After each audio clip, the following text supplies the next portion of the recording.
Even though most women of color widely support feminism, many issues remain sidelined or ignored entirely. Reproductive rights are often highlighted in feminist rallies, but the importance of overall health care isn't brought up as often. The same happens for education as well, also including something as basic as feeding is ignored. There's far too little comprehension of what life is like for not privileged women who are not white. Solidarity should not be for just white women. It should be universal. Some policies are harsh, and food policies, for instance, are tricky. Some guidelines that sound progressive in theory can make life harder for those who need help the most. Take soda taxes, for example. These taxes are meant to make food and drink unhealthy for consumers to be less consumed, but in reality, it is the most affordable for most families. In Flint, Michigan, and other places around the U.S., tap water is unsafe to drink. The statistics on sexual abuse among teenage girls of color are devastating. Around 40% to 60% of black teenage girls experience sexual abuse before 18.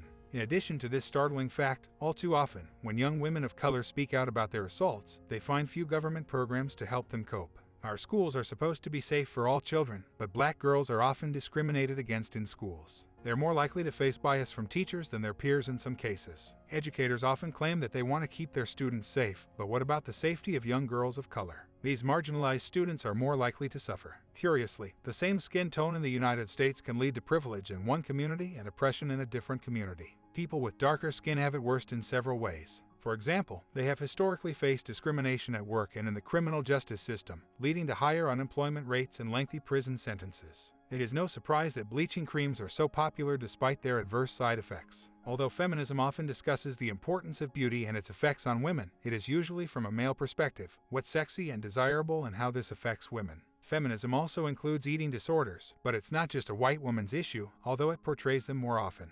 After all, girls of color have to grow up in a society constantly telling them that the white woman is the ideal.